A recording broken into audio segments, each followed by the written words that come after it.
I see you do. Perfect.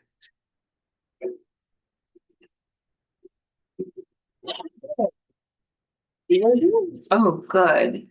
Good morning. Today is September 25th, 2025. It is 8:38, and we are here for the Albany Municipal Water Finance Authority meeting.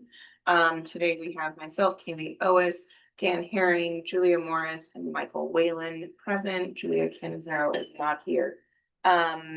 We're going to start with an approval of our minutes. Do I have a motion to approve the minutes from the July 24th, 2025 meeting?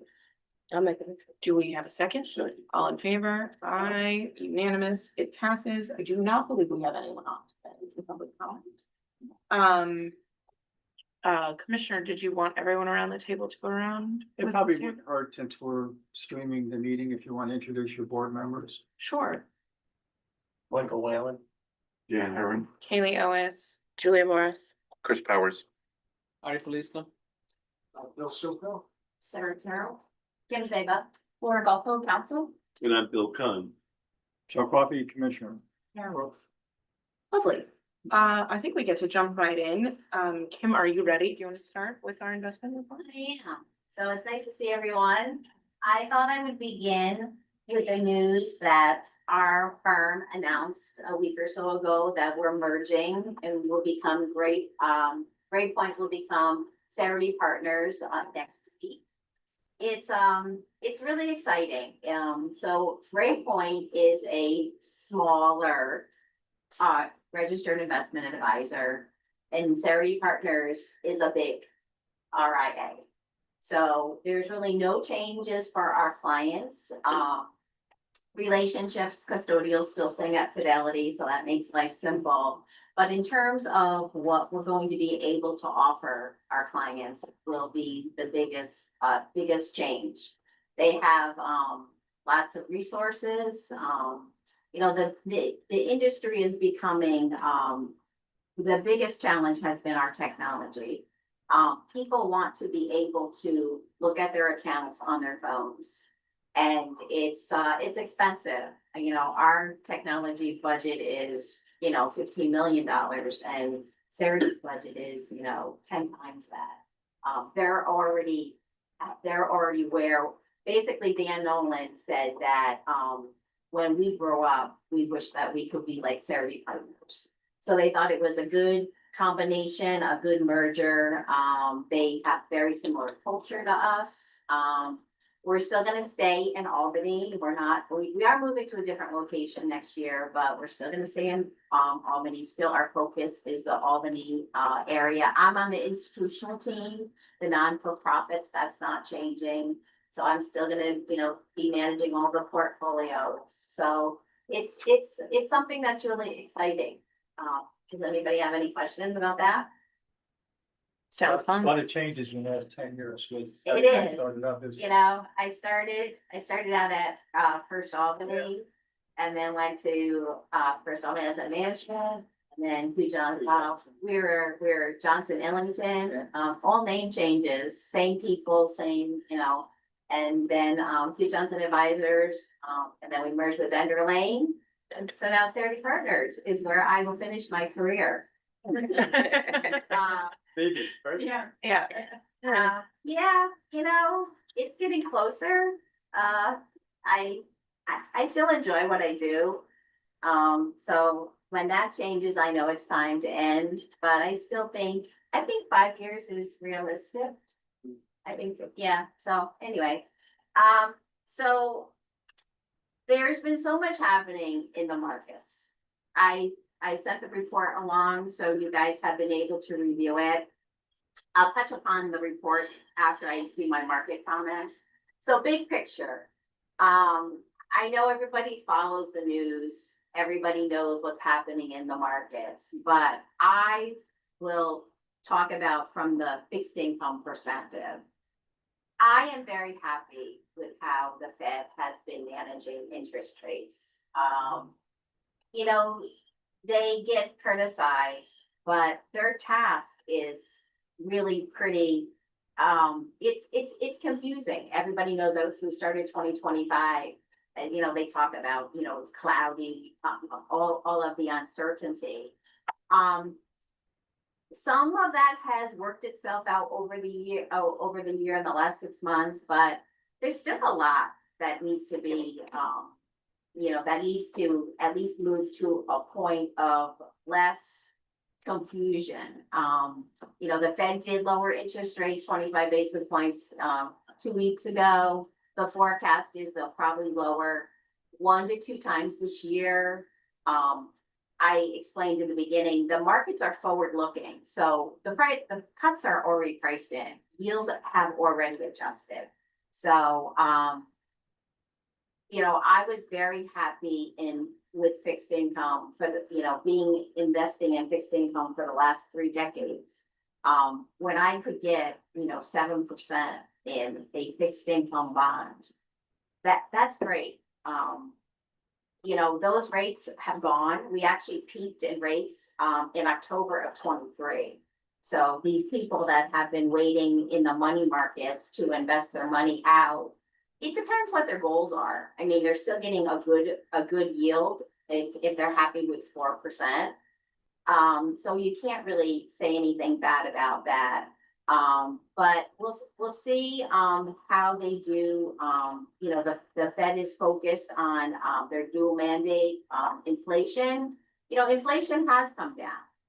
But the reality is prices are 25% higher than they were 5 years ago. And those prices aren't going to come down. There's just a new level of the normal. So are we going to be going up at, we're closer to 3% than 2%? It's just the way, it's just the reality of the world that we're dealing with. The labor market is showing some signs of concern, but most companies are trying to keep their employees. They hired people when they had they don't want to get rid of the employees they have, so they're going to be really selective. So they may not be hiring as many, but they're not necessarily going to be getting rid of current employees. So that's good, because as long as people have a job, they continue to spend. And that's why the consumer has remained pretty resilient. Does anybody have any questions about anything? I mean, I think everybody knows about tariffs. Everybody knows about the Trump administration. Every day is just, the biggest issue this morning is next week the government's supposed to shut down if they don't come to a budget. They kick the can, they wait to the last minute before midnight. This time is different. They're not speaking to one another, both sides. But I think, I don't know whether there'll be a shutdown. There's a greater risk maybe this time because they're so divided, but they always seem to work it out. And the market isn't even looking at it. It's just noise. It's just all noise. If you look at your statements of your retirement, if you're invested in the equity market, you should be very happy. We're at highs and we might have a little adjustment every day. Yesterday, markets were off a little bit, but my suggestion is don't look at your statements, but once a year. If you don't have, if you're not retiring today or tomorrow, the next 6 months, next year, don't look at it, because you'll be surprised when you do in a couple of years. So back to, if anybody has any questions, I'm happy to answer. What's your viewpoint? Everybody, the R word is out periodically on the recession issue. What's your read on that possibility? Well, in the beginning of this year, everybody was certain that with the tariffs that the Trump administration was going to push through, that we were going to have a recession. And that's why we saw the 20% correction, which we completely rebounded. The reality is the Fed does not want to cause a recession. And if there were red flags popping up that was concern to them, the Fed will preemptively come in to adjust interest rates. So growth has been coming down, we know that. But there is no recession priced into the markets right now. And the recession risk has continued to drop. And that's in the next year. So unless, Trump, April 1st, the tariffs taking place never happened. It didn't happen in July. It probably went on in the last month or so. Most of the companies have been eating the tariffs. They think at some point they're gonna have to start passing things through. The problem is, back to your question about recession. We don't think there'll be a recession. But the problem is that if the Fed is cutting interest rates too much and growth isn't coming down, it's gonna kind of be like a Nike swoosh. We're gonna have inflation go back up and then they're gonna be stuck. So the Fed is in a hard place right now to navigate that soft landing, which they've been able to do and manage very, very well. Yeah, it's kind of like conflicting information. You got a softening job market, you've got, I'm not sure if people feel that the fact that tariffs has been realized yet. So that was the cautious interest rate. Yeah, the reality is if you've lost your job, you're definitely devastated by it. It's harder to find a new job. But if you have a job, you're still spending because you have to live your life. So that's why it could there's always a Fed put out there because the Fed does not want to be responsible for another recession. And if they see warning signs or the data, the markets ignore the strong data and then try to focus on the weak data. So I'm not an economist. I don't have a crystal ball. I just can only manage what we have. And right now, things look good. Film at 11. So the report I put together shows the summary of all your accounts and the money that you have on hand. The balances and all the checking accounts are a little over $12 million. The monies that we consider the excess reserves is a little over $10 million. This is for the board, the authority, pretty much, Bill and I were talking prior to the meeting, the construction money, $2 million. That's been slowly coming down. It actually has remained in place a lot longer than we had anticipated back a few years ago. But Bill seems to think that will maybe be exhausted by the end of the year. So I did look at your projects report, which is helpful. Chris always tells me about your cash needs.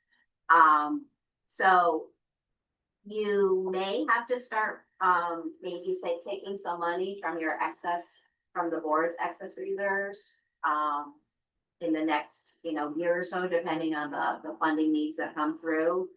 All the bills are being paid. You can see on the end of the report, there's a lot of transfers that are made over the course of the year. The required payments as well as other bills that come up. So your transfer schedule is on course. Oh, the report that you're looking at right now, it's the board and those are the excess funds. You'll remember that for a long time when interest rates were at 0 and we could barely earn anything on our money. Well, both portfolios have a pretty decent purchase yield. The smaller account is over 4%. The larger account is 3.89. We've been able now for the last really 2.5 years to reinvest at pretty nice yields compared to where we had been. Does anybody have any more questions? I don't have any questions. I just want to comment. Sure. Can we just go back to the beginning schedule? So on the authority side, that, where is that? The $2 million. So in the authority account, No, I'm sorry, the 2,022, oh, the construction. the construction fund. So that is what is left from the 20 million or Yeah, 20? That's correct. That's probably close to, yeah, for the original, just 25 now. I think Right, we're still calling it 21A. so those are the 27. funds that were borrowed, That's right. when we went to market in early 2021, it's either January or February. That's correct. And as that declines, that begins to mean we need cash, we move into the board's funds, and they can also fund capital projects through the ongoing projects fund. But those are the numbers we really want to watch. Yeah, that, Going forward. so that number's probably closer about 1.5. We have a fairly large bill or bills we need to put against that 2 million. So I think it's about 1.5-ish. We'll get that real number for you. We typically submit those bills every few months. We Right, accumulate them. And it's various projects all over, construction related. But yeah, in theory, we get through that money. We've been putting away the 100,000 per month, so we'll draw down that first on the cap, and then any type of reserve we need would come from Fidelity or excess cash.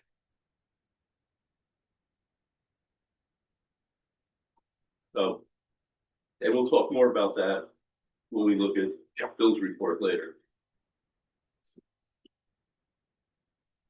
Both of the portfolios for the board, they're in treasury, so they're liquid.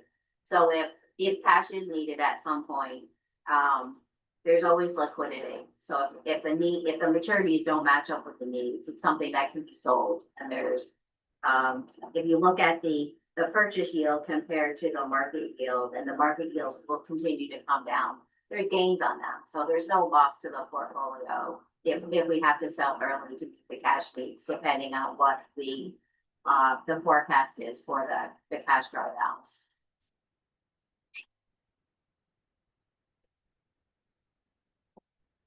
Anything else, Kim? I don't have anything else to say unless you guys have any questions. Any other questions? No, thank you, Kim. Super helpful. I will see you guys. Congratulations on your name tag.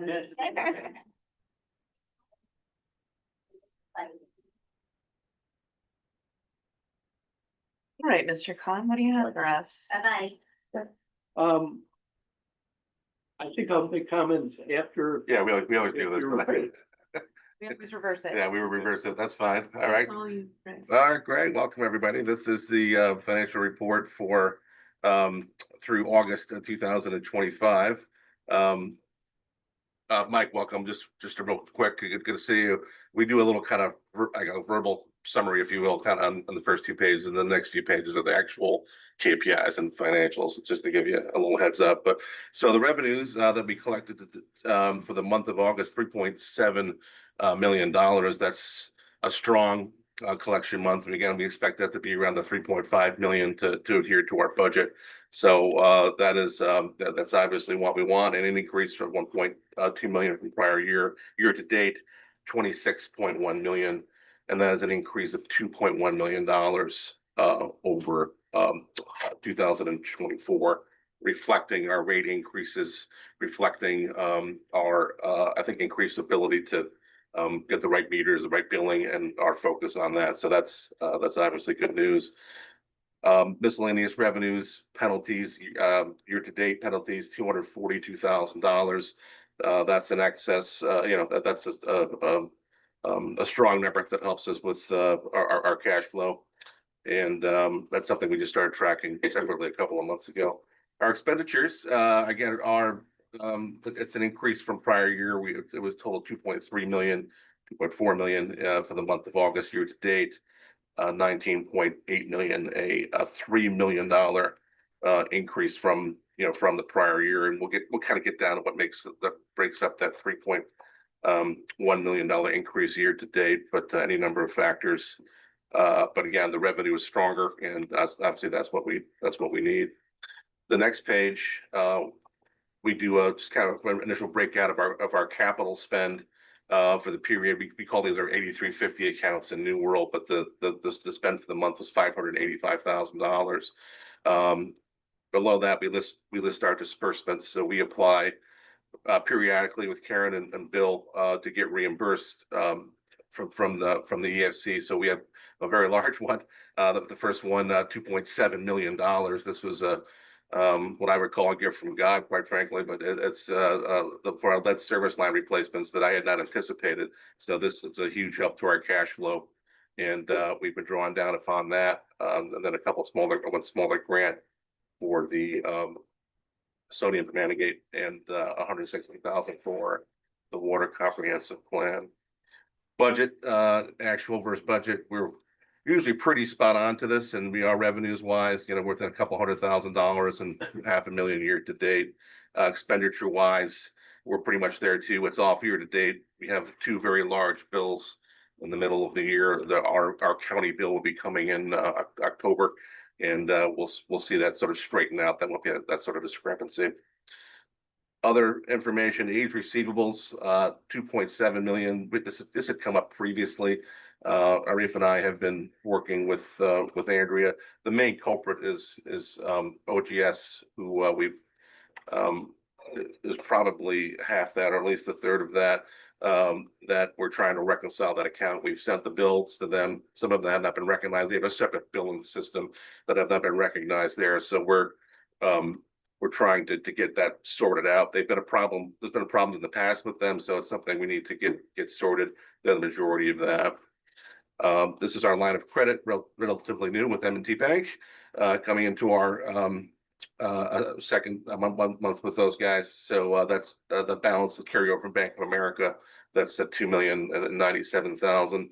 It was $2,050,000. There was about $40,000 in professional fees that we needed to pay to do that transfer. So that was a long time coming, and we definitely needed that. So that's great. Interest paid year to date, $1,017,623.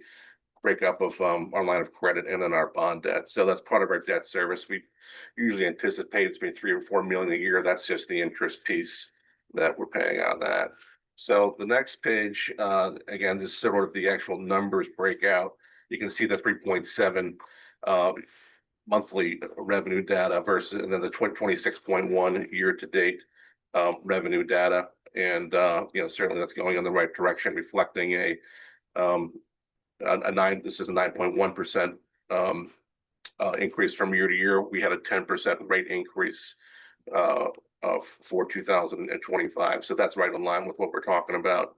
Again, with expenses, there's a 20% increase from year to date, and then a larger one for the month.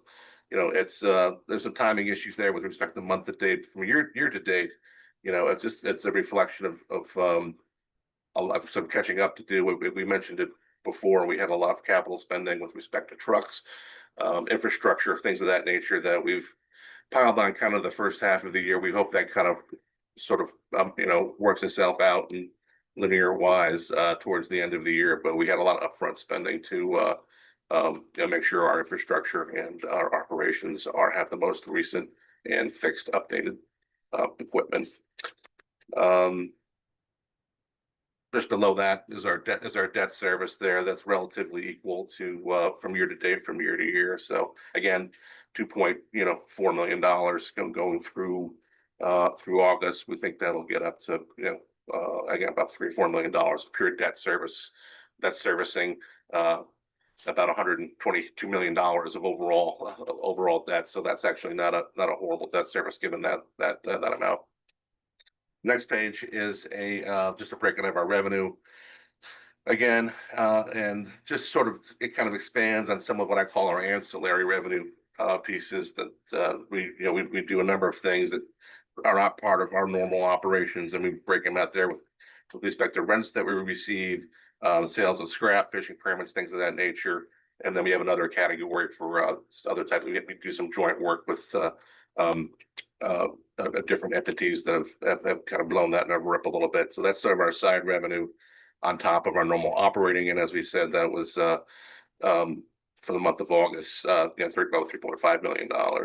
Our investment, we just had Kim here. We had our investment income, was $41,000 for the month of August. So that's strong. We hope that that certainly that continues. Next page is our budgeted, our breakout by department for our expenses, and that's year to date. So, if they do a little summary at the bottom of this sheet, it gets a little busy, but this breaks out certainly every sort of operational expense we have by personal expenses, equipment, contracts, and benefits, ranging from administration all the way through pumping stations. So this captures our operations, and then below that, sort of breaks out what I would call kind of non-operating, where we have taxes. That's usually around 1.6, 1.7 on an annual basis. Our county sewer bill, the second part of that's coming up in October. That's about $8 million overall. And then just other contingencies, insurance. These are charges we get from City Hall for various things like workers' comp and retirement costs and things of that nature. So, you add all that up, through August of 2025, we have a $19.7 million total expenditure versus the prior year, which was 16.6. So significant costs, but as we ramp up in revenue, we're also ramping up in costs. And then again, we were catching up on certain items from years past. So as long as our revenue stays ahead of it, we're certainly we're okay. Next page is a breakout of what we call our capital spending and our capital funding. So if you go to 2025 column, kind of near the bottom there, Karen.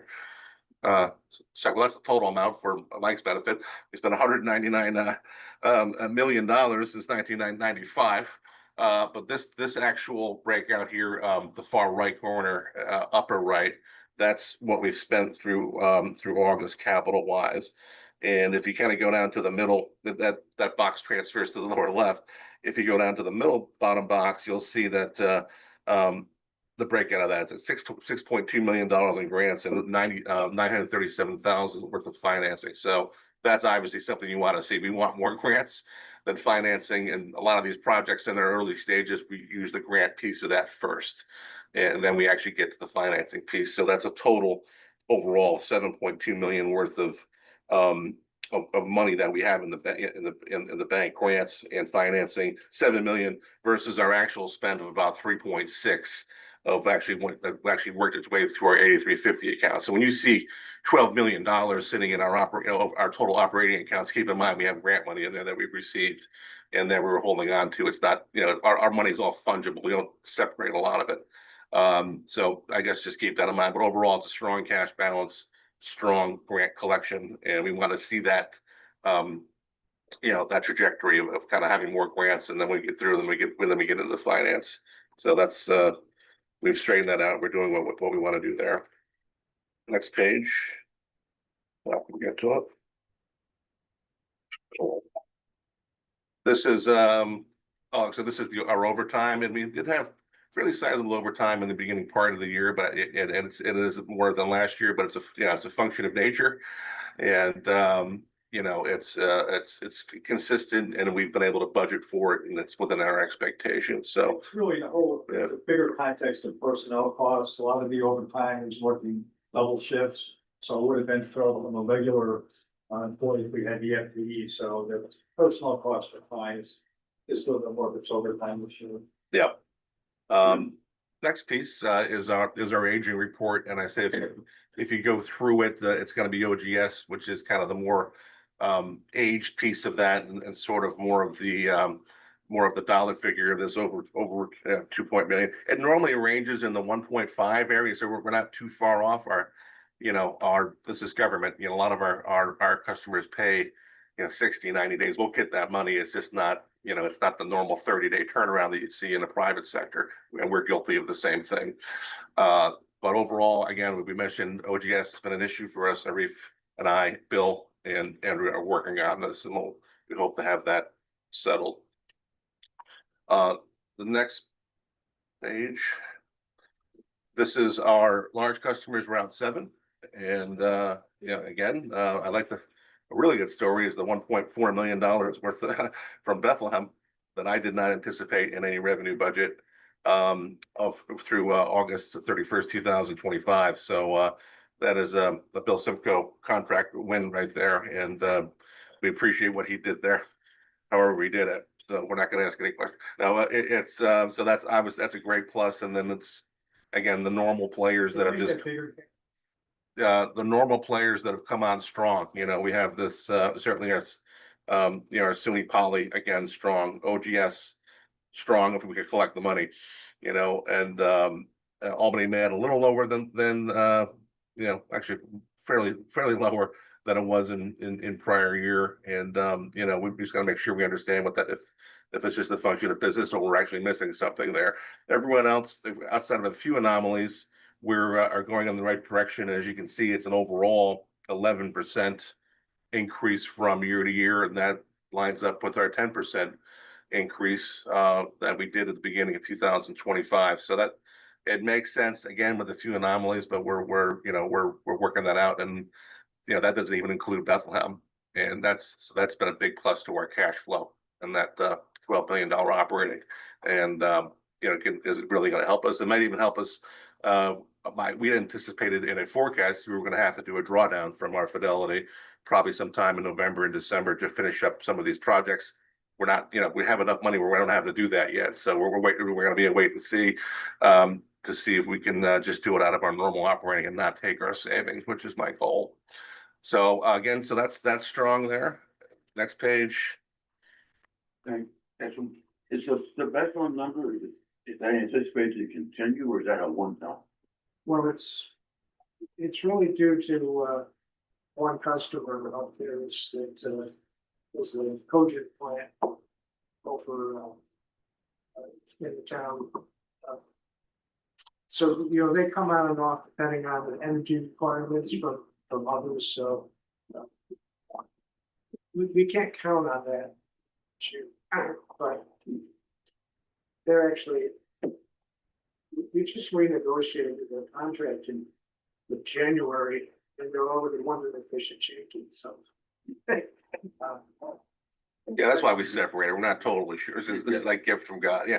But the hope is we can maintain that going forward. And we're gonna do our very best to try. So it's that's big for us. Next schedule here.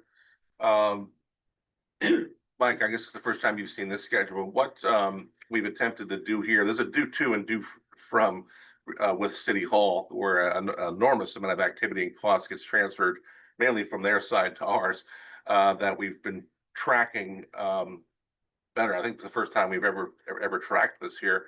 But that very bottom number, right hand side, it's about $2.2 million. That actually means that they owe us 2.2. And when we did this at the very beginning of the year, Reef and I said, listen, nothing makes sense. If we do this right, they should owe us, particularly with about a $4 million tax roll going to them, they should owe us about 1.52 at the end of the year. So this is tracking towards that. Watch it'll blow up next month, but it's tracking towards that. And at my view, they need to settle, or at least give us a portion of that. There's no reason we should keep continuing to carry a balance that way. So we're monitoring it. That's the right direction. Makes sense to us. We've taken a look at this. Reef spent a tremendous amount of time pulling this. And this is a lot of data in its own right. Imagine what it took to pull this together on a monthly basis to include in this package. So it's basically a breakdown of what we send to them, which is mainly they get our tax roll when which is coming up. But you know, to the extent that no one's paid their bill, it's about by the end of October, then we actually roll that amount over to the property taxes. We get a nice you know, some late fees are incurred on that, and you know, it's kind of out of our realm. It goes to them, but that becomes part of this due from, and then they send charges to us overhead, workers' comp, they pay on our behalf, New York State retirement, they pay, all things of that nature, all run through this thing. But when we were looking at it initially, we were paying more into this, particularly with our transfer schedule that we calculated before. So that's what we use to track it. It's convoluted. I'm not going to go through all the different categories there, but something to look at. And if there's any questions on it, myself and Arif can answer it. Just a quick question, and Sure. you probably answered this in prior meetings, but the expenditure that says city hall admin fee, that doesn't hit until later in the year? Is that what Yeah, it shows? December. That it should pop up, the December, we think. Yeah. Okay, So we don't know what that's going to be. I think we put in the budget 600, trying to influence, so but it's probably going to be in the 900 range. But wishful thinking, but yeah, should around December. thank you. So this is a valuable schedule. It shows them that we're looking at this too, which I don't, that alone, I kind of put some administration around this thing. Chris, is that with the pending incoming change in administration, they Yeah. may want to attempt to meet and discuss that with the mayor. Yeah, That would be my recommendation. Yeah. Second, before we get Sarah, could you make sure Chris gets a copy of the triad report that we got yesterday, which has the breakdown, transcend breakdown, the current workers' comp issues for 25. yeah, we can compare that to what they're charging us.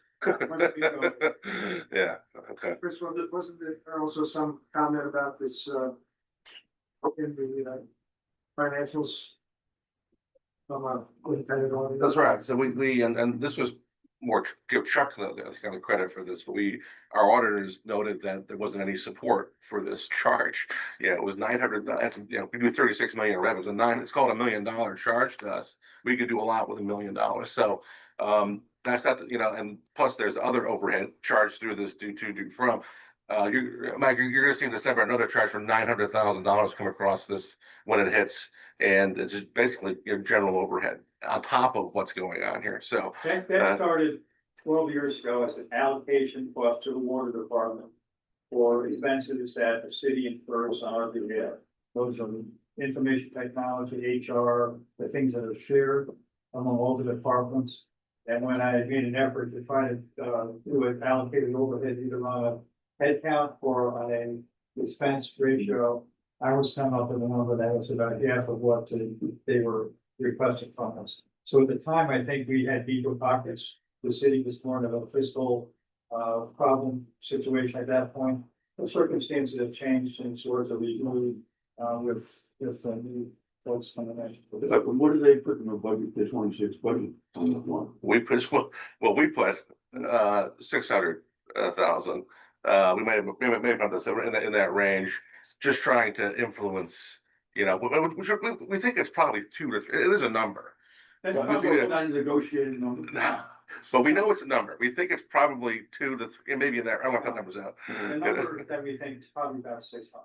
No. All right, that's what we're doing. But the number in the budget, we don't know what the number in the No, budget is. they have to pass. They actually put that in. We'll see it when it hits. Yeah. So You give a proposal, but they have the final say. yeah. So it's debatable. It's going back and forth. And that add-on is not negotiable or not explained. That hasn't been recently. There's been conversations prior to me, Chuck particularly. It's been a source of friction. I think it's leaving it at that. But to Bill's point, the auditors actually, that came up in our audit, so what is this? Okay, so that became a management letter comment that I think certainly be great ammunition. Our outside auditors And we do not share support that this. with the city. Yeah, so yeah, they know that we're back and forth, and we're willing to work with them. Obviously, we have in the past, but it's a lot of money. We can use that. So, anyways, enough on that. And next slide is our Mike. This is our residential comparison. So we have 4 of our residential routes. What you saw before was Route 7. That's our large customer. They're built differently. Most of them are built in tiers. These are straight bills here through just rates, and it was a strong August. Again, this is going in the right direction. It's averaging even above our rate increase for the past 4 months there. So that's coming in at 2.5 million. It was 2.1 in 2024. So as we've gotten into the middle of the year, it's going in the right direction and it meets our expectations.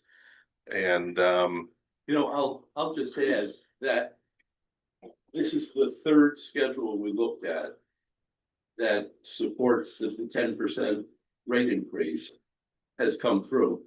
In prior years, it was never like that. And, you know, we had good years, we had some bad years post-COVID, but this is the first year that those numbers, the percentages have tracked what we thought it would be at the beginning of the year. So that's a positive thing. Yeah. Is that because we are getting better at guessing? I think we've improved our billing, timing of our bills going out. We captured some things that have not previously been. We were billed correctly. certainly in 25, we put a big focus on that. Comment that we're beginning to see when these rate increases. Bigger use of data. Yeah, it's important. And that is it, I believe. What's our budget about? What do you think it's about? I hope it's money. Hopefully. So next, yeah, so the budget, so we sent that into City Hall. I believe our meeting is the 22nd of October. We have a meeting later with the Finance Committee and the Common Council towards around the 24th, 23rd, 24th. For the last group that presents, so we're frankly off budget. So it's just more of an information presentation to the folks on the council that want to hear it.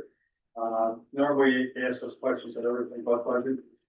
So at that point, you have just been tweaking back and forth with the budget director, getting Brandy, some last minute, making sure we got all the personnel counts correct. We've updated our expenses for 2026, that Chris will talk about. And the last thing we want to look at is they wanted to show some form of what our capital, planned capital budget is, even though it doesn't affect them. So Bill sent those, given the last look at that this morning, the total sent it over. They need to get their stuff together and submit to the council. They better, not this meeting. So, yeah, so we factored in about a 5% rate increase before our actual rate. Yeah, Arif and I went through and did some initial projections, just trying to make sure that we knew what was in the ballpark of what our cash was with Kim Saba, what our expectations were with our CapEx, and then on overall operations. And we figured, okay, I thought it was going to be a little more. We can actually do this, okay, and be within our spending budget. So that's what we're reflecting for 2026. That'll come up to about around 44, about $44 million, 41 or so was 22 was 2025. So a relatively small revenue increase, and along with, like, this was the first year that myself with another accountant along with Joe actually went through and really vetted to a granular level, I'll say, the budget. And everyone submits their budget packages to us. Joe's been doing this well, so he knows ultimately kind of where we need to be. We just need to come up with the details to support it. So this, what I will call it, a lean budget. Prior to this, we were submitting budgets that may have had more, our contract expenses, we tended to make very large, when in reality sometimes it wasn't. We'd have to shift money all throughout the year, which is an administrative hassle for us. We gotta wait for meetings every 2 weeks, over at City Hall. So this year, the hope is we get this right in the very beginning. We don't have to do all that admin, and more importantly, make people adhere to their spend. If you have a large spend coming up, or you're gonna buy a truck, you gotta buy something at 50 to a 6-figure number, now you have to come to us. All right, here's your budget. Okay, now you spent your money. What are you gonna do? Where are we gonna get this? If not, all right, well then we gotta figure something out. And not that we weren't doing that before, but this one we have a much better, I think, handle on.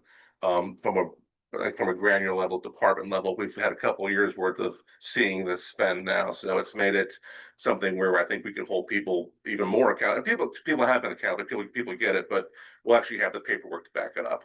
And so we got it done. Busy summer, audit done, budget done. So the presentation, Joe and I just sit there. Joe gives a presentation to the Common Council. But for your benefit, the process is we actually sit with each of the department heads, engineering, that watershed, the whole rural, and we get into what their game plan is. And this year I think we kind of forced the issue about discipline. So the first new positions or any changes in title, we'll all look at. We make everybody do performance evaluations with the rubric. Recommended increases are part of that. If no performance evaluation is done, there will be no salary increase for the department head either. So that usually gets some motivation to get stuff done. So we looked at that, in fact, from the head count perspective, FTEs are probably looking at +3. We've got a couple retirements coming up next year. One of our operations managers is gonna retire, so we have 2 operations managers, we're gonna have 1 operation manager, we'll have 2 assistants, 1 for water, 1 for sewer. We're looking at adding a position down at our water plant for like a Beaver Creek, like for mechanic. Now that we've been in operation for a year, that's an additional position that we haven't had before. But we've actually took out positions that we had budgeted that were not filled. My sense is we can be more efficient. If they've been budgeted and not filled for a year and a half, we really don't need them. They're out of the budget. To Chris's point about having a realistic budget. On the expense side, we're gonna tighten it up a little bit from a purchasing perspective. With Chris, the inventory manager and operations manager, gonna look. I would like to see almost a bi-weekly meeting on purchases. The operations folks, the fleet manager went through, they did a fleet budget for the next 2 years. So what's in the budget for large equipment and vehicles next year, that's it. And if you come in, Jim, say, I need this, tough. You know, we have a new administration coming in, we're not gonna stick somebody with kicking a can down the road. So this budget's the real deal.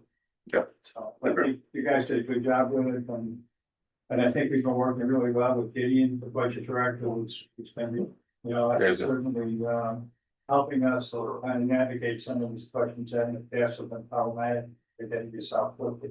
So you worked very well with them. I think, okay, next, any other questions on that? Okay, next thing, from good news to quasi bad news, Paris update, what happened there? That there was a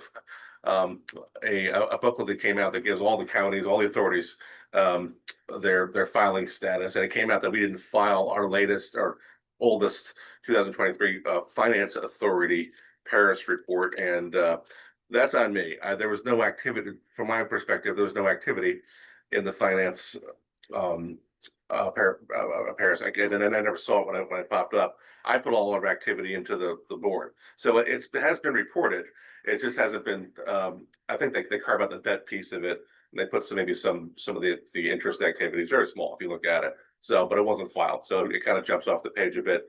That came up last week. I'm working on that now to get that filed, but that's my fault. I should have realized it was an authority, should have been filed, and I will accept that, and we're working to get that fixed. There's the next year of 2024. Our audit was complete in August, so that we were at least trying to attach things to that Paris update to make some progress, and we're still doing that. So we it didn't come up that I attached the audit for 24. It doesn't appear on the site. I have to approve it. Takes a couple of weeks. So again, we were busy. I have to follow up on that, but we're working on 24 as we speak. So we had some work with Caitlin. We lost a couple staff. She was helping me with some of the personnel and the budget stuff on that. We're just going to tackle it and get it done. We've had issues with reporting for, I probably want to put this on your slate to help us tackling our compliance issues. Sure. Every year, we're gonna be late with Paris reporting on the independent audit. Because our audit's We always can't in. close our books Yep. by the 31st of March, so always gonna be late on that. There were other elements in the reporting Chris was really familiar with, being new, that we were behind that, so you can help us check those boxes. It's the next year's budget's got to get put up, either board or authority, mission statement. There's a lot of things that you don't normally think about. The authority budget reporting that the board can help us maintain, just check the boxes. Yeah. But we're always gonna be late on the financials, because of the closing date. But we're gonna do it. We gotta do it. They did tell us, That's on me, so I should have known that. I don't know that you necessarily want to file for the authority as a separate entity. It comes up. There- It's on that report. But there is no reporting. No, it's not separated in the audit, which is why I didn't initially think so. Because the submittals for the finance authority are not the same. But we looked at the drawdown on it. Okay. They're not the same stuff. So. So, but well, we're working on that as we speak, so apologies, we'll get that fixed. It's okay. Bill Con, what do you have to add? Let me just start by saying, in the world of numbers, the quality of the numbers is important and the timeliness of the numbers are important. And what you don't see, when we've talked about the quality of the numbers, what you don't see, when you look at this, there's a date here of September 26th, tomorrow. But I will tell you that I got a copy of this on September 9th. They're rushing it for Joe. That was a special rush. It's this guy over there. Well, September 9th, 9 days after the close, is like the reporting that a public company would have. And as Joe just said, these two guys, it's not just the quality of the numbers, but getting numbers that quickly is really good. Great job. I'm just gonna talk a couple minutes. Add to that quickly. I'm sorry. I look at these things for a living. That's really well presented. Nice job. Oh, thank you. Yeah, that's, and, yeah, to your guys' point, it's no accident we got our act together the day that Joe joined us. He worked with us as a temp to do the audit back in November, which would not have gotten done without him. So that speed, we did a lot, when we inherited this, a lot of this stuff was manual, and it's this technology, being able to know Excel, being able to do pivot tables, be able to pull data, that's made this such a fluent and I don't want to give it to you, so I don't want to give it too early. I want to spoil you guys, but yeah, that was one that we did, and yeah, that's 100% no question. So, and I just want to talk for a few more minutes about one other thing, and that's rate increases. And we've talked about this before, but there are two primary issues that result in the need for rate increases. One is a decline in cash.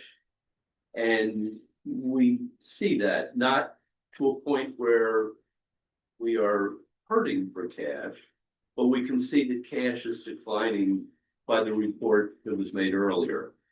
And the second thing is a decline in the debt coverage ratio. And the debt coverage ratio, where we have increasing debt, also declines. And those are early indicators. And so without an increase, perhaps a substantial increase, you come up against having much higher rate increases. And so what we're gonna see, I'm guessing, is something similar to what we might have done last year. Did you perhaps not say something you a little built it at less. 5%? We did, just off for the budget purposes, there could be a variance to it if need be, but that's what we've, given how early in the year we have to do a budget, we have to come up with an estimate. So we did that based upon a forecast of revenues, expenses through 26. But What do Bill, we you're need to saying do? you think it will be closer to 10. I think it may have to be closer to 10. And what I've talked to the board about is how to implement that, meaning we don't necessarily want to do a 10% across the board, which is what's been done for the past 2 years. There are other ways to do it. And you might remember the board 3 years ago moved certain of our larger regular users who pay the regular rate, we may call it the residential rate. We changed where they were And we classified. moved the threshold for that, moved it lower, Yeah. so they moved into the large user pool. That puts less pressure on the residential customers, more pressure on, let's call it smaller business. And there's a number of other things that the board is going to look at on how to implement that, rather than simply doing the same number across the board. Okay. So at your next meeting, the board would have already acted. Mhm. And, so we will see, Which meeting will they vote on that? probably November. November? We'll have a public hearing. December, I think, we should have that, then December. we'll present the proposed rate increase in November. Well, we're gonna wait for cities yet. No. We were estimating 5%, generating 5% additional revenue. That's what was in the budget.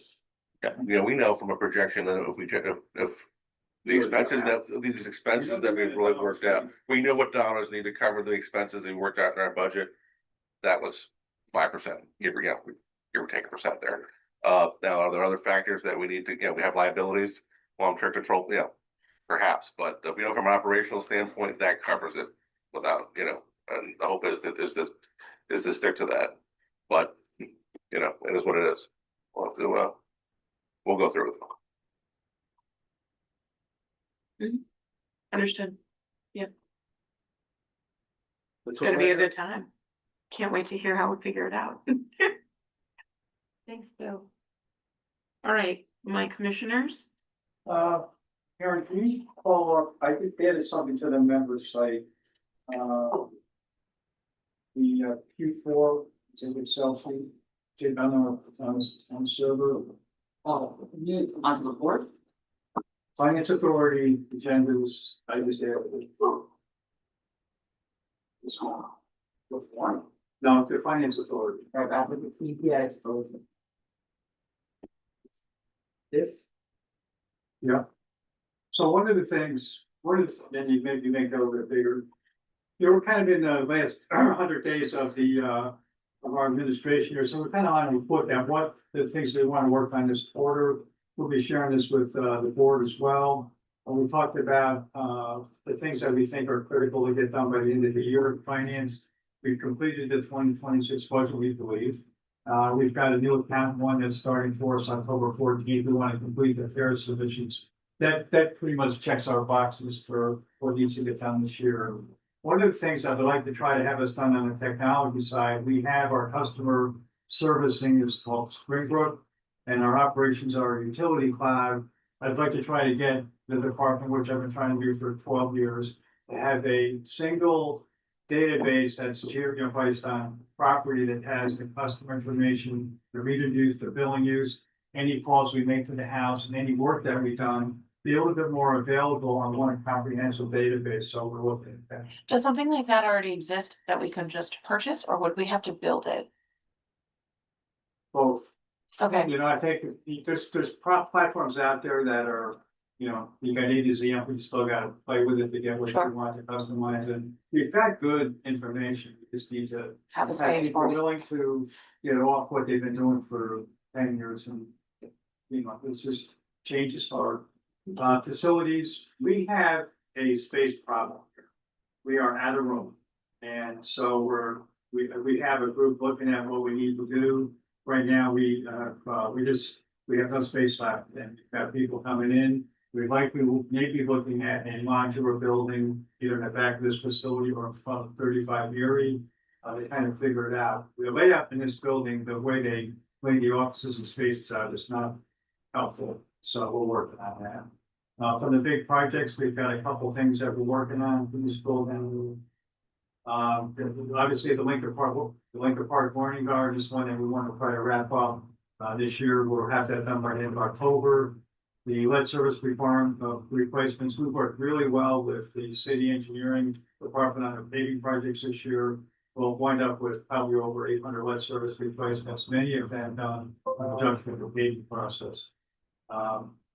Projects work for clean water, the fluoridation will be done by the end of the year. Leak detection sensors that we've talked about, I'm going to show a slide on that later. We can go down a little bit. So those are kind of our priorities for this quarter.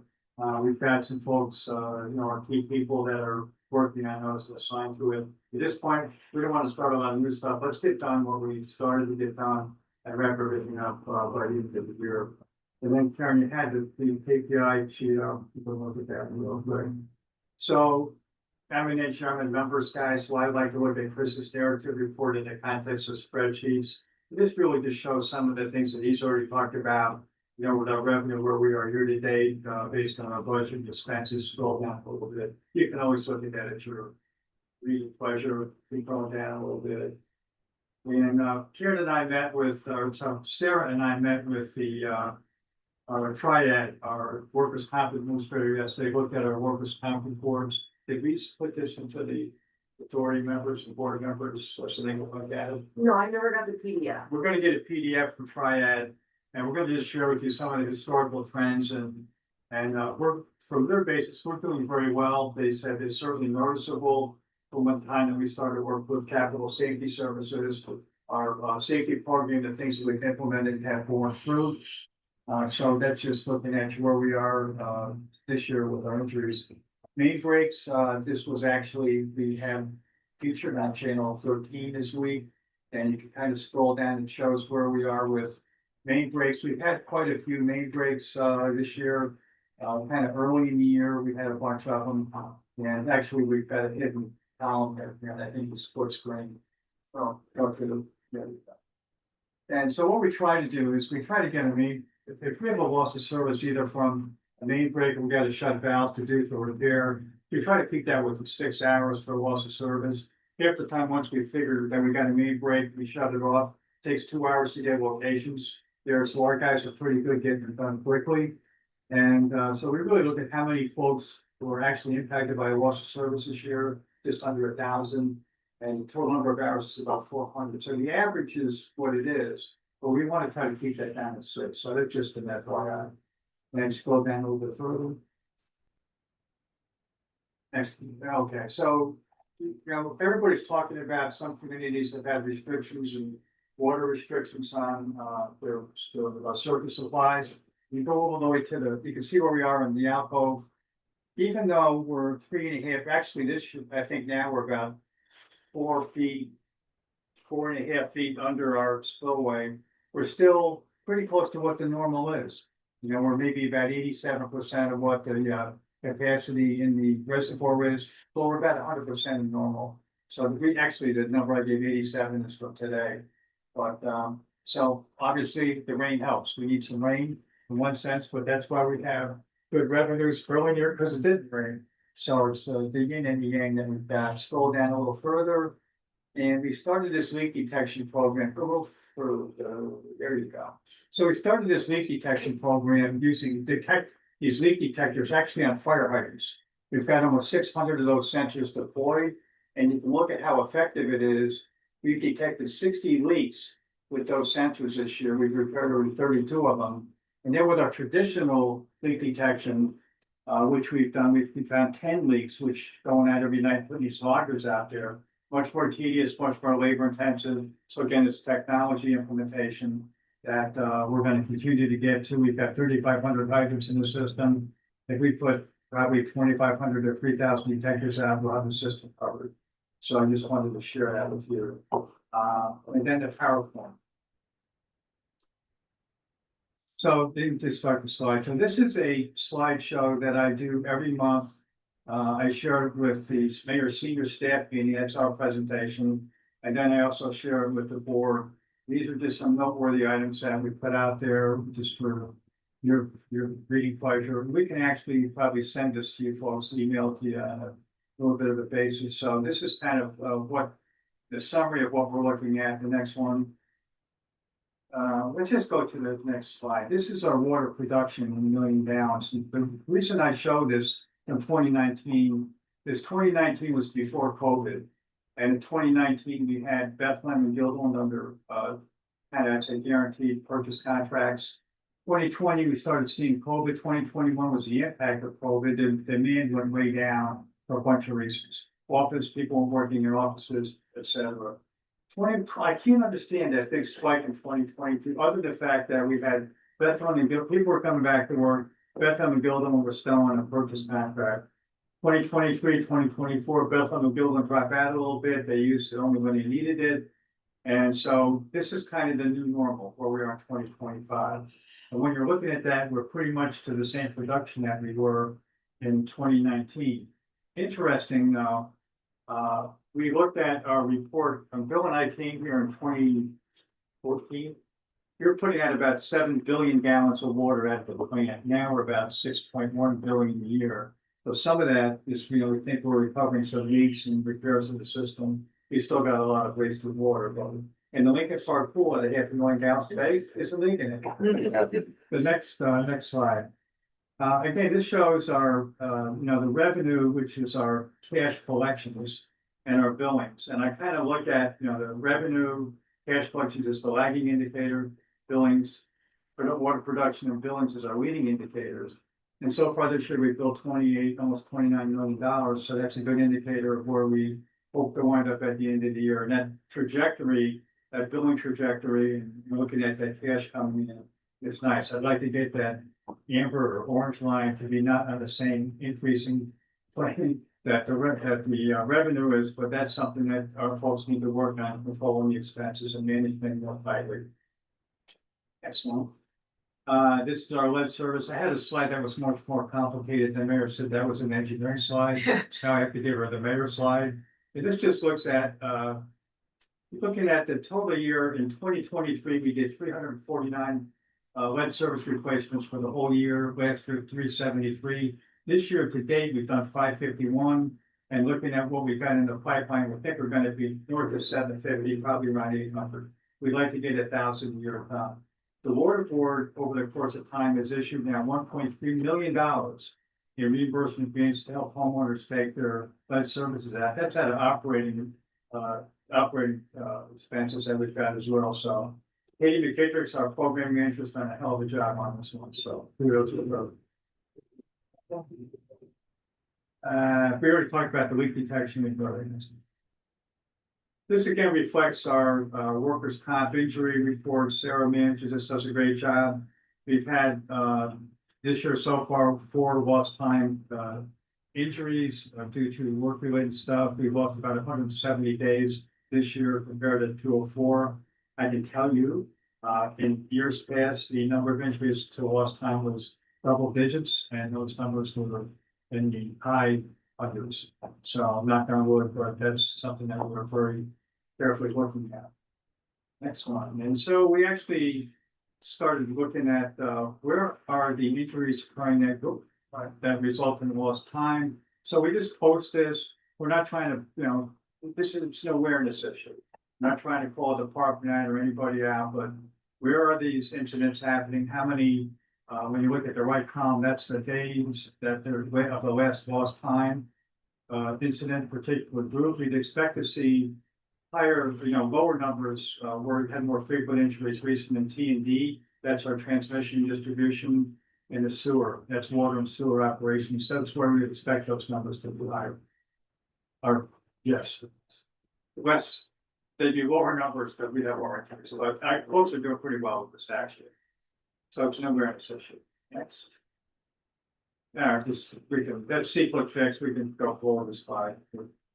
So reflection learning garden, that was percent complete that we had the last time we reported this.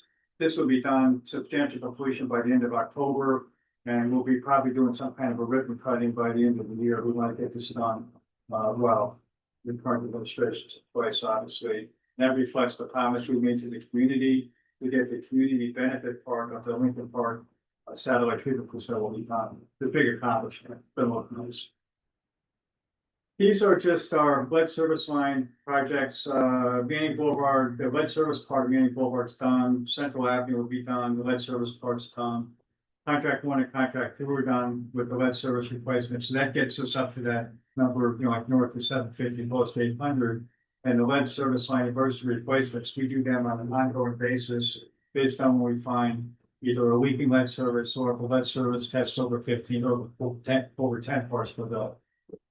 And these are just projects going on then at the water treatment plant, the aeration room and line feed system. They'll be done towards the end of the year, January. Fluoridation, we're working to get that done and fluoride in the system by the end of the year. We sent 25,000 letters out to all of our customers that specifically about the fluoridation project, what the status was, what the costs were, what the amount of fluoride that would be added to the system is, and what the schedule was. We sent it out the letters we've had either through website responses, calls to the office, or emails, 14 returns. Of the 14, I should have brought the number, and I think 4 of them were pro, 6 were anti, 1 was neutral, and the 3 I haven't talked with yet to get to the bottom line what they feel. So I think we've done pretty good outreach on this. We'll work with Steve Mercier, our communications guy. We'll be doing increasing probably monthly, bi-weekly updates on the project as we get closer to implementation. That's pretty much it. These are just our other capital projects. And that's just Steve's social media, the slide that he puts out every month. I encourage you folks to really follow our Facebook, Instagram pages. Steve does a great job with this. He does some reels. It's like our Charles Corral on the road that he does. He's really good at it. And it brings a lot of awareness up on activities of the water department. And really helps to profile the good work that our folks do that in so many ways that we're either under-recognized or not-recognized. And he did a neighborhood association meeting at Park South last night, and we did one at, I did the other time, a couple of weeks ago, we did. And we talked about a water quality report and answer any questions on that. That's it. I think that's all. My turn, Your turn. I'll come up front because. And we can see you. Way closer to you guys. Been using this fancy podium. Ooh. Oh, Oh. fancy. Yeah, before I start with the list of the financings and so forth, I just want to mention. I'd like to the public hearing in the county sewer district. If it was August 26th. And the county is, proposing to borrow a whole lot of money, like $180 million. To do various capital improvements in the whole plan, so. And but the numbers they were presenting at this public hearing, that really amounts to another $5 million annually for the water board. So we would go from something like $8 million to $13 million by the time that all that debt service for this construction will. So we wanted to go there and say, we really hope you're going to be looking for as much grant money as possible to offset these costs, because it's going to be quite an increase in rates that we get to offset that additional $5 million. Also, when I went to this public hearing on behalf of the board, I mentioned we're working with a 1970 agreement, signed by Mayor Corning. Between all communities that participate in the sewer district, so it might be time that it's revisited.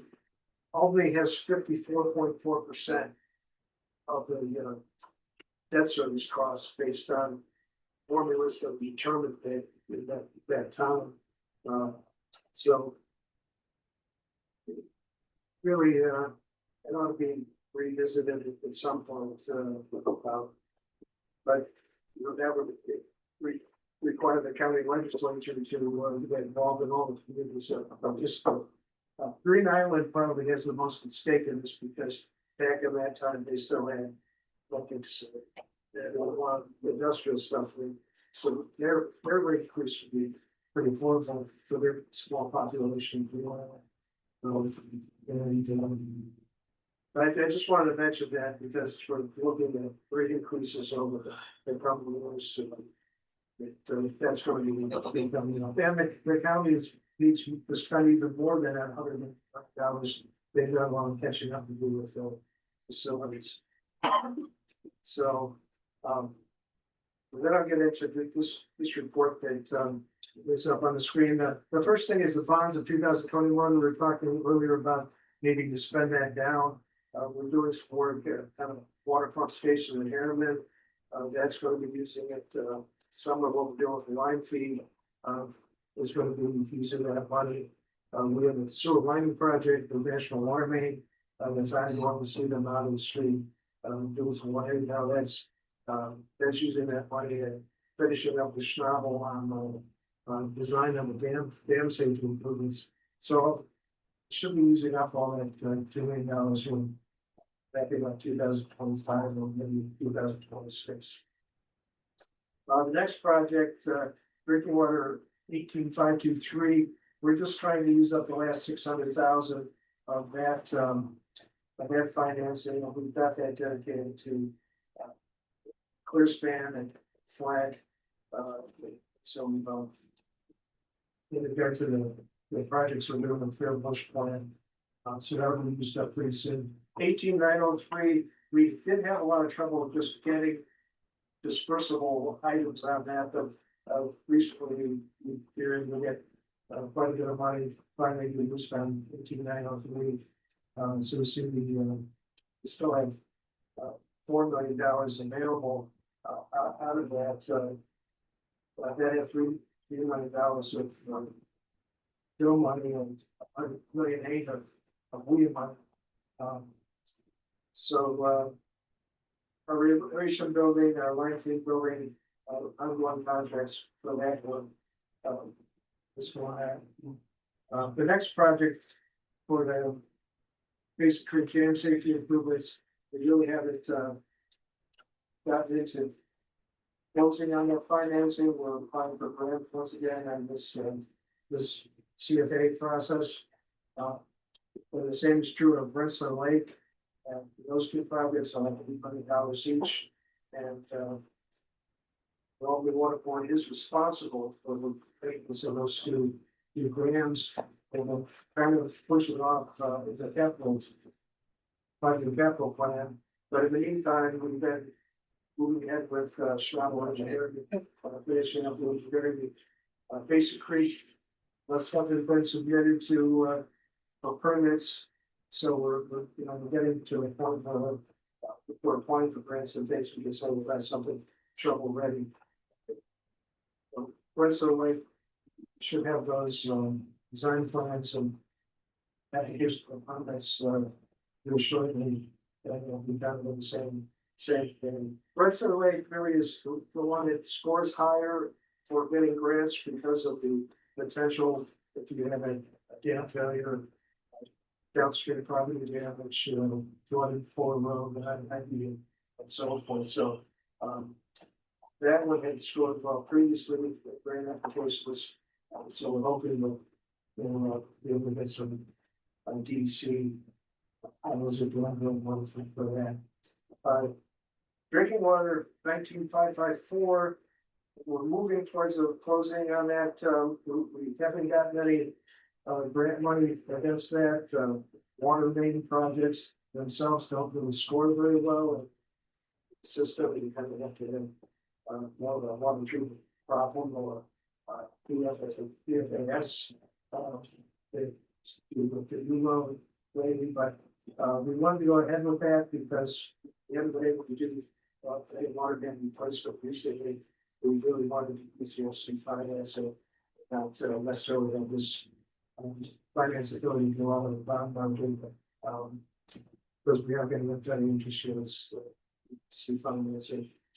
And we're already dealing with up your understanding of it, so it seems like that's the actual. So we'll be trying to close on that soon, so we can get into some 2026 water main replacements. The lead service line replacement project, really, that's all grant. Close to $13 million. We are already looking to a next financing after this one, and we hope there'll be some federal money for that. But it's really up in the air as to what that might be. The lead service inventory 19609 is all grant for. And we're using that as part of what we're doing with our schools projects and service line replacement. The next one, the fluoridation project doesn't involve any new debt, but I just listed here. That's proceeding. It is going to require some only $1 funds to offset costs that are above our grant amount. The next several long-term control plan projects. we're all done with 1400. That's now dispersed. 1401, we're trying to figure out, how to get the final $610,000. Those projects are completed. It's just a matter of, work with the CM on items. So it's first on 1402 Beaver Creek. We still have a little bit of money available. We still have a little bit of work that has to be done. We'll close it out with that. 1404 is the last tranche of long-term control plan. Ongoing with that is a couple of projects at Cohoes and one project for Troy. We have a couple of CSO regulators that will be in commissioning. All of that should be done by the December 2027. So Kirk and I also work on the board of that committee, so we kind of do dual purpose here, the fiduciary duties of on behalf of the Waterfront Authority and board committees. So some of my time is spent helping trying to always ensure that they get the money that we are going to resolve for their projects. Academy Road constructed wetlands 1700. We haven't touched that money yet because we've been using some grant money to do our Academy Road project beyond the application that but we have design going on now for a project to go on next year. I want to have to do stormwater agreements to that one. The 1800 was for the tightening project, and that's pretty much all done. And just finishing up some striping if all down the river and we're pretty much closing the budget. I have a lot of things funding for that project. 1900 was grant only, and that is 25% of project costs, and we'll be able to max that out when we go to the National Water Main. 100 thermal repairs project. We haven't closed on that yet, but it's close to being closing. It's spent a bunch of grant money and some interest-free financing. We expect that's going to close pretty soon. And 2100 is one of our bigger amounts, $18 million. They do a bunch of system improvements. $8 million of that is bill money. So that we've also put in a reapplication for that to see if we can get an additional 25% of the cost. We'll have to see how that is. But that also is moving towards the closing. EFC is trying to get things closed at that bill money. They won't have those executed contracts, so they need to give them a couple of 4200, we're not really pursuing that at the moment. They're being able to do emergencies wastewater to build them under the agreement we made with that years back. It just was much bigger capital cost than we had anticipated. It didn't really make sense yet. Park Street, we have a grant funded project. $2.7 million for this project. Taking a long time to get that actually executed. Doesn't involve any new that. And then we've got a couple of engineering planning rules that lead to some requests in the future for us. And so one thing is we expect to include some rehabilitation of the front bill for a truck sewer that goes down the local pump station. So that's the long list. As you saw from Dick Shaver's listing of all the different transactions, we keep them busy. We put a lot of different debt service reserve fund for us too. A lot of our projects we have a debt service reserve fund, but Beaver Creek we did, so that will be probably additional debt service that we have. For a couple $1 million of that switch. So, any questions?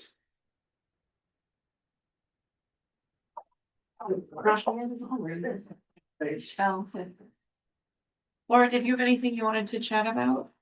Well, we have two resolutions for the board today. We Yep. have, well, actually, it's three total, but two of them deal with corporate governance. One is to adopt the bylaws, which have been circulated. Yep. And then another is to adopt four policies. I don't know if the board members want to kind of go through each, or if you've had time to review, if you have comments, want to see any additions. I'm here to answer questions or assist in that. I know I have seen the bylaws. Has everybody else had a chance to review them? We talked about them maybe before you got here, or maybe it was your first meeting. Are you redoing this or you need to? Well, I kind of blended them a little bit, Yeah. just because they're so related, but if, we wanna take a moment to talk about them, or if we wanna kind of table it and move to. Or table this and then talk about it at the time that you pass the resolution, those were really my items to kind of talk with the board. I didn't have any questions on the bylaws, and I don't have an issue with our new code. Does anybody have any questions about that before we discuss, open it up? Not yet, okay, in which case we can. So we have new bylaws and a policy review. They have been circulated. I hope everybody has read them. I would highly encourage it.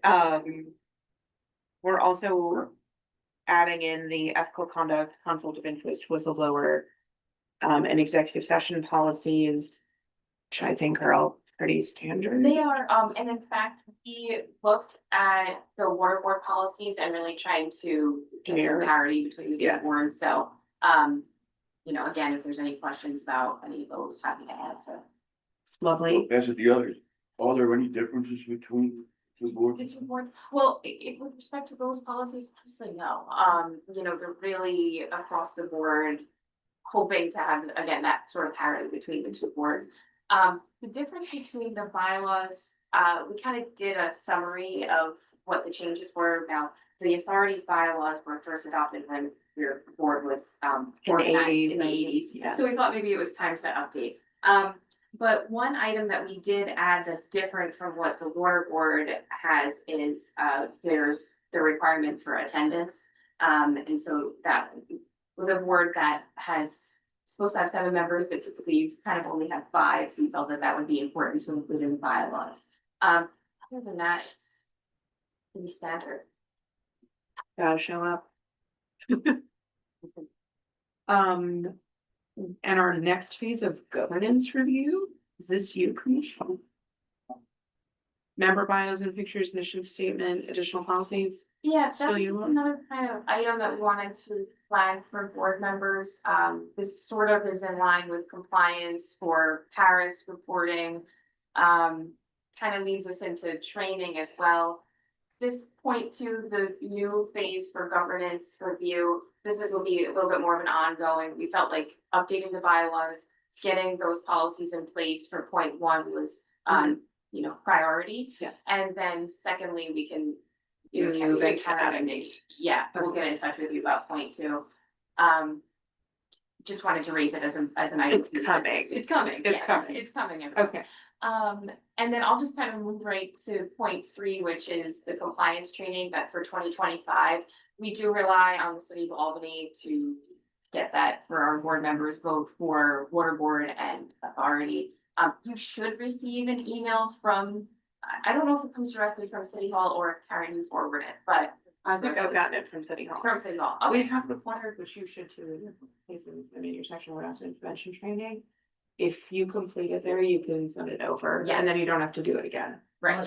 unless you're really feeling fun. Yes, unless you really want to. You shouldn't be taking it at all, hopefully, so you should do it through the city. We take it through the state, so, Oh, I see, yeah. yeah, Yeah. like you need to take it, Yeah, somehow. every year, right, that's. Yes. or we can just do it too. Yeah, I did, yeah. Yes. Know these. They send it out around October with a deadline of end of the year, so we just. And I think we have an affidavit we can sign saying that we took it. Yes, Yeah. Yep. I think we might have done. so that's coming. But anyway, I thought it was perfect. Point 3 is one. And it also kind of, I just wanted to also touch on a little bit more training items there. ABO has training requirements for board members. You have to take that every 3 years. If you just joined, Mr. Whalen, you take it within your first year of appointment. And they do it by WebEx. I actually just pulled up the ABO website. There's one coming up on October 8th, another one on October 22nd, but they kind of have them on a rolling basis. So something to be aware of, and we can chat offline as well about that. We're gonna be so ethical, Maybe some training. so trained. Mhm. All right, any questions, board members or anybody else on any of this? All of you have to do the same-ish training, so get out.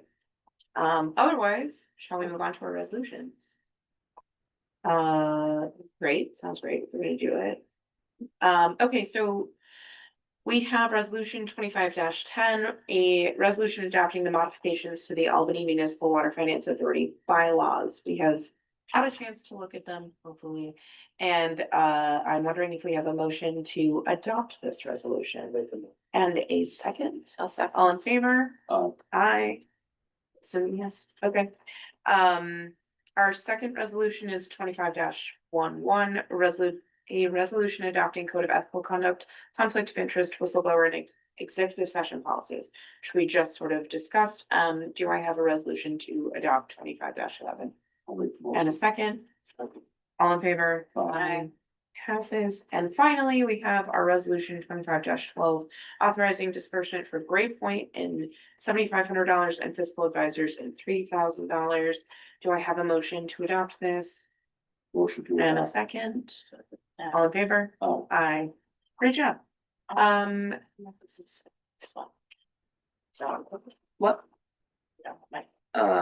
On resolution 25-11, Mr. Whalen is not on that. So can we just fix that and then we'll re-sign? I don't think we have to No, I was supposed to. Oh, good. We'll fix that. That's why I asked. Okay, great. I don't think we have a reason for executive session. Our next meeting is Thursday, December 18th at 8:30 AM unless something comes up. Do I have a motion to adjourn our meeting?